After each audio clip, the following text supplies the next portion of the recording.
Welcome in, Seahawks Today by Chat Sports. Tyler Jones here with you. Thanks for joining us. Today's show sponsored by Hexclad. You can save 10% off and hear more about Hexclad's awesome cookware. Great for the holidays. Coming up later on in today's show. Go to hexclad.com/chatsports. The link is in the comments and description of today's video. On the show, we are getting you ready for Monday Night Football. The Eagles and the Seahawks from Lumen Field coming up in just a few days from now. A very huge game for your Seattle Seahawks in the playoff picture. The Eagles on a losing streak themselves here. Both these teams very desperate to get back in the win column. As you can see in the playoff picture heading into this matchup, Philadelphia is a wild card team now after the loss to the Dallas Cowboys.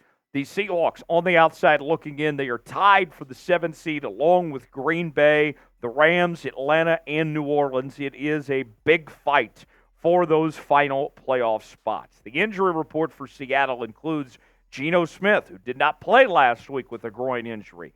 Frank Clark out for personal reasons. Dee Eskridge with ribs injury. Also Tre Brown with a heel injury. Devon Witherspoon with a hip injury. That occurred in that game against San Francisco. He was out from the first quarter on. And then Artie Burns with the knee injury. He is questionable as well. The Eagles only with one name on their injury report. That is free safety Reed Blankenship, who is questionable with a concussion. So, as you can tell, the Eagles are much healthier than the Seattle Seahawks are going into Monday night's matchup. And a lot is going to be made about the Seahawks not having Geno Smith, and that is a big deal. But for me, the bigger concern is the lack thereof of depth at the corner position. Look, Geno's just one guy. You're potentially without 3 corners for this Seahawks team, really just going knee-deep on trying to find those corners for this team. To me, that's problematic going into this week. We'll talk more about that coming up later in our keys to victory. Also coming up later, I have my prediction, how I think this game's going to play out. I'll tell you what the final score will be and who wins at the end of the show. But I want to hear from you guys first. Predict it for me in the comments section. Who wins? What's the final score? It's our pinned comment today. Weigh in and let us know what you think. Now, our keys to victory. Let's start with containing Jalen Hurts, the Philadelphia Eagles quarterback who has turned into one of the best quarterbacks in all of football. His big weakness this year has been making a bit too many mistakes at times. I know that Jalen Hurts is a phenomenal quarterback. We saw how well he played in that Super Bowl last year and how he's continued his success from that breakout season he had a year ago. But the truth of the matter is this: when you look at Jalen Hurts over the last few weeks, it's very obvious he isn't 100% healthy right now. And he's been turning over the football a lot. If you're the Seattle Seahawks, you have to capitalize on those mistakes and try to force Jalen Hurts into said mistakes. By the numbers, something to watch for, the number I'm looking at is 15. That's the amount of turnovers that Jalen Hurts has given up this season. 10 interceptions, 5 fumbles. That's the 4th most of any player in the NFL this year when it comes to turnover margin. A big opportunity here for the Seahawks to really capitalize on that. And you look at the turnover statistics, Seattle 14th when it comes to turnover margin. Takeaways, they're in the bottom half, just 1.3 per game. Opponents' interception percentage is at 1.9. That's 22nd in the league. So not great when it comes to those statistics. The Seahawks have to see that those numbers come up if they're going to be a serious team making a threat here, and there's a good chance to do that here this week. Let's tell you about today's sponsor. That is Hexclad. Are you ready to rock your holiday cooking game this season? Look no further than Hexclad, the revolutionary cookware brand that's changing the way we cook during the most wonderful time of the year.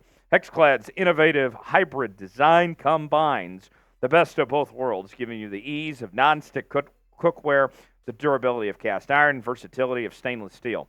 This means you can confidently crush your holiday feast without spending the rest of the week on dishes. And they make for fantastic gifts for the home chef in your life. To spread holiday cheer, Hexclad is giving our viewers 10% off your order with the exclusive link. Just head to hexclad.com/chatsports. Support our show. Check out at hexclad.com/chatsports. Hexclad's 6-piece set is the perfect starter bundle to enjoy the incredible versatility of their products. The set features 3 of the most popular pans with an accompanying lid that can handle all of your pan cooking needs, whether it's eggs, burgers, steaks, or sauces. Your kitchen will never be the same. Hexclad truly checks every single box when it comes to picking your cookware. They are metal utensil safe, dishwasher safe, and oven safe up to 500 degrees. They are non-toxic, induction ready, and even have stay cool handles so you can saute with ease. This holiday season, give yourself or a loved one a gift that will actually last forever and change your cooking game for life. For a limited time only, our viewers get 10% off your order at hexclad.com/chatsports. Support the show and check them out at hexclad.com/chatsports. Don't let your cookware hold you back this holiday season. Happy cooking and happy holidays from Hexclad. I got some Hexclad myself, as you can see on your screen right now, folks. This thing is incredibly beautiful, very useful.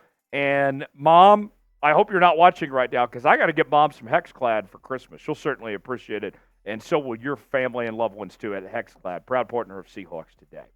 Number 2 on our keys to victory for Seattle, let's talk time of possession. This has been a big problem for the Seattle Seahawks for this season. And as we kind of talked about last week with San Francisco, this Philadelphia team, kind of the same thing. You want to do what you can to keep Jalen Hurts and that high-powered Philadelphia offense off the field. And if I'm the Seahawks playing potentially with a backup quarterback and Drew Lock and everything, I want to shorten this game, get in and out of that building as quick as you can, keep the ball out of Jalen Hurts and that Eagles offense's hands. And think about this, of what the numbers say when it comes to time of possession. The Philadelphia Eagles are 12-2 when they win the time of possession. That's 5th best in the NFL since 2022. Meanwhile, the Seahawks have allowed a time of possession of 32-17 since 2022. And that's the highest of any team in the NFL. So that's not great when it comes to those numbers there. And I got more numbers that I want to show you here in just a second. But I got a question that I want to ask you guys here. This game here, down the final stretch, we're in the month of December and everything.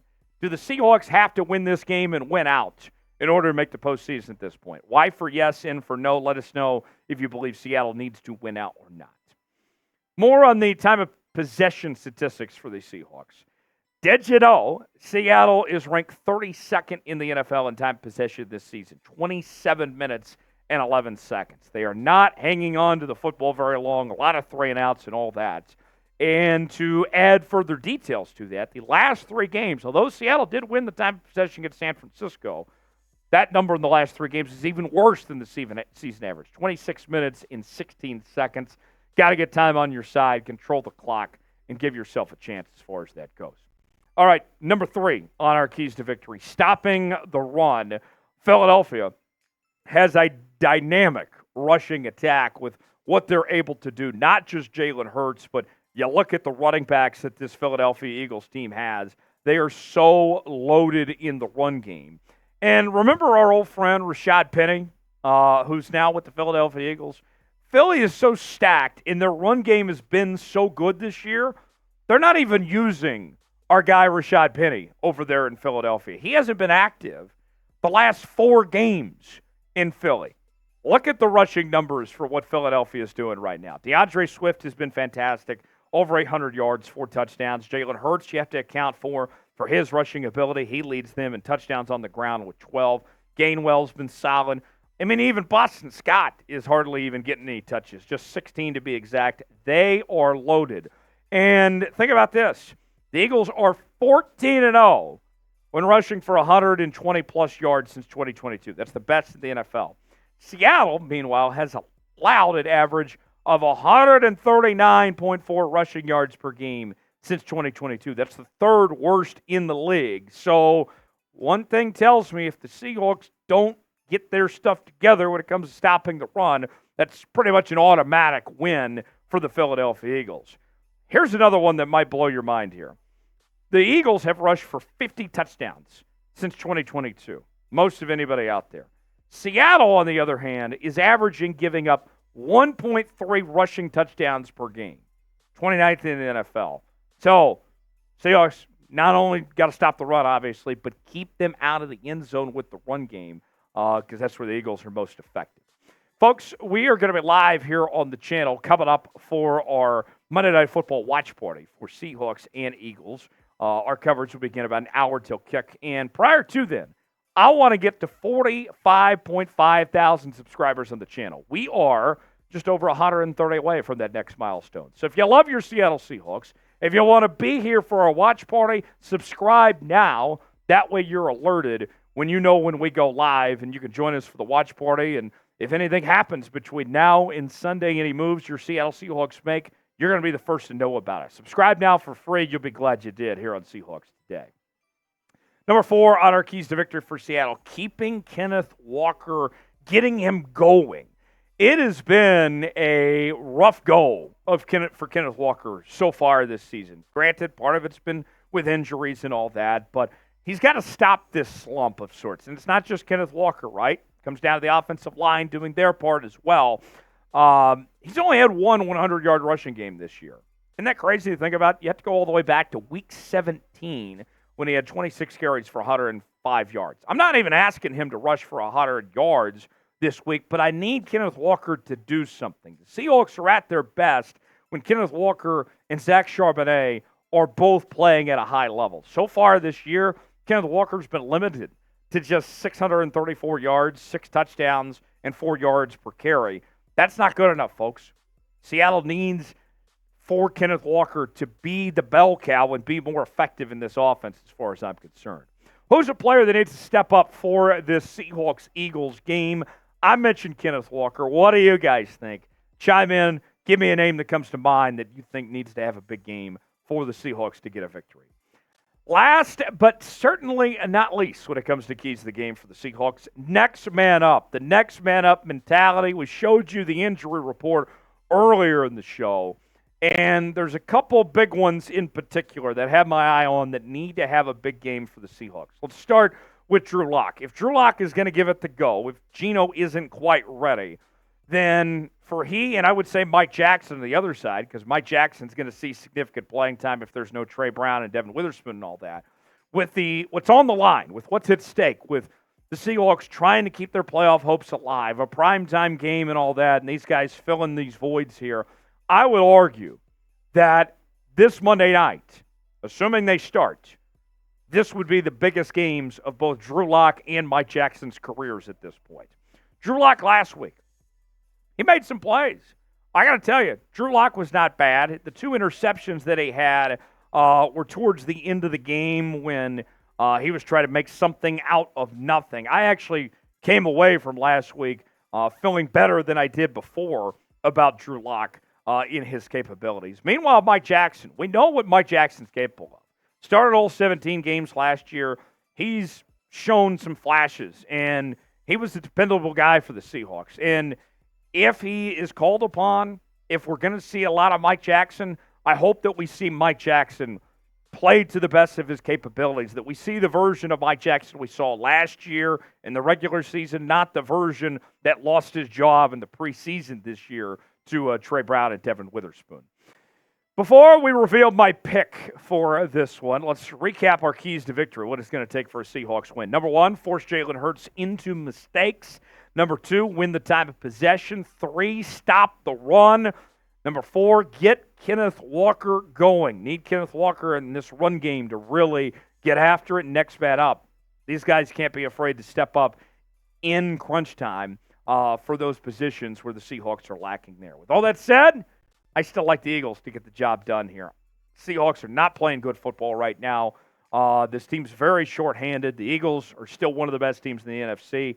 I got Philly 30-24. What do you guys think? Who wins? What's the final score going to be? Get in that comment section. Let us know. If you enjoyed today's show, like the video. Hit that like button to do our part to get a Seahawks win, and I'll see you next time right here on Seahawks Today.